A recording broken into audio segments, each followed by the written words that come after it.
के लगभग। तो गैया हमारे पिताजी छोड़ के आ गए दीदी के यहाँ। अब वो गैया यहाँ रही है, यहाँ के खेतों में चरी है, यहाँ उसका जन्म हुआ, यहाँ वो पली बढ़ी है।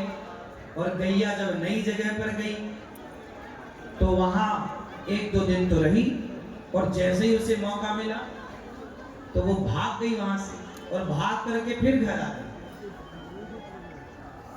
फिर घर आ गई। बिल्कुल वही रास्ते गई जिस रास्ते से आई, मतलब 30-40 किलोमीटर दूर वो कभी गई थोड़ी थी, लेकिन उसे रास्ता याद था। और ऐसा एक क्रम नहीं, हमारे गांव में बहुत सारी गैया घर घर होती थी, और बेटियों के ब्याह में लोग दान करते थे, गौदान। तो जब देते थे ना तो अधिकांश घरों की गैया भाग के आ जाती थी। तब से हमें ये बात पता है कि गैया कभी रास्ता नहीं भटकती। इसलिए लोग गाय का दान करते हैं कि हम रास्ता भटक जाएं, पर गैया कभी रास्ता नहीं भटकती। इसलिए हे गौआ, हे गौ माता, हम रास्ता भटक जाएं तो हे गौ माता आप हमें पार लगा देना। इसलिए गाय की पूंछ पकड़ के गौदान होता कि वैतरणी नाम के नरक में हम रास्ता भटक जाएं तो गैया हमें पार लगाए। इसलिए गौदान करना चाहिए, क्योंकि गाय ही वैतरणी नाम के नरक से आपको पार लगाती है। मैं गैया चराता था बचपन में, तो नदी आती थी, बारिश में पानी खूब होता था, और गैया ना नदी के उस पार चरने जाया करती थी। तो गैया जब पानी में कूदे ना तो हम लोग भी कूद जाए और गैया की पूंछ पकड़ लेते थे, क्योंकि नदियों का पाट बड़ा हो जाता था ना बारिशों में। अब इतनी बड़ी नदी कैसे पार की जाए? हम लोग तैरना आता तो है हम लोगों को, मैं नदी भी पार कर लेता हूँ तैर कर, लेकिन सामान्य नदी जो सामान्य पाट है, इस पाट से उस पाट तो जाया जा सकता है, लेकिन बारिशों में तो 20-20 फीट पानी और बढ़ जाता है, तो बड़ा लंबा चौड़ा पाट हो जाता है। तब फिर हम लोग गैया की पूंछ पकड़ लेते थे, तो गैया पार लगे तो पूंछ पकड़ के हम लोग भी पार हो जाते थे। हाँ या ना? क्यों आप में से कोई गैया चराया बचपन में, ऐसे नदी वदी पार की है गैया की पूंछ पकड़ के? हम लोगों ने खूब पकड़ के पार की। तो गैया की पूंछ पकड़ के हम लोगों ने खूब नदियां पार की। यही गाय वैतरणी नाम के नरक, एक वैतरणी नाम का नरक होता है, उस वैतरणी नाम के नरक से गौ माता ही पार लगाती है। इसलिए गौदान करना चाहिए, गाय की सेवा करनी चाहिए। गाय की याददाश्त सबसे ज्यादा होती है, इसलिए गाय का दूध पीने वाले की याददाश्त भी ज्यादा होती है।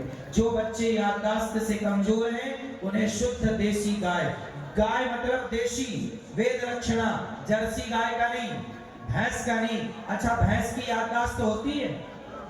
नहीं। भैंस को ले जाओ 30 किलोमीटर दूर, छोड़ा नहीं आएगी वापस। बोलो सही है कि गलत है? भैंस की याददाश्त, भैंस, गाय का बच्चा दूध पीता है और पूंछ उठा के दौड़ जाता है, पूरे गांव में घुमाता है। हाँ या ना? गाय का बच्चा दौड़ जाता है ना, कितना तेज दौड़ता है, लेकिन भैंस का बच्चा दूध पिएगा, भैंसियत से चलेगा, वो नहीं दौड़ता। भैंस का बच्चा और गाय के बच्चे की दौड़ लगाई जाए तो गाय का बछड़ा जीतेगा ना। गाय के दूध में एनर्जी ज्यादा है, इसलिए गाय का बच्चा ज्यादा एनर्जी से भरा होता है। याददाश्त, इसलिए पहले के लोगों की याददाश्त ज्यादा थी,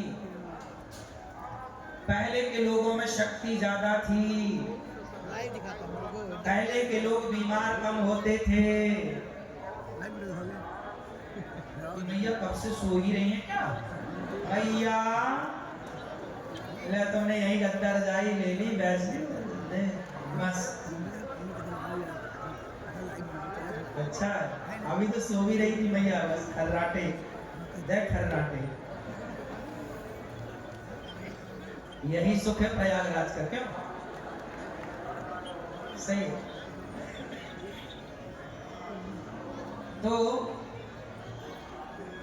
गाय का दूध पहले के लोग पीते थे तो उनकी याददाश्त ज्यादा। आजकल लोग पीते हैं जर्सी का दूध, जर्सी गाय नहीं होती, जर्सी का जो बच्चा होता है ना वो भी आलसी होता है भैंस की तरह। जर्सी गाय नहीं है, सुअर से क्रॉस कराई गई एक नस्ल है।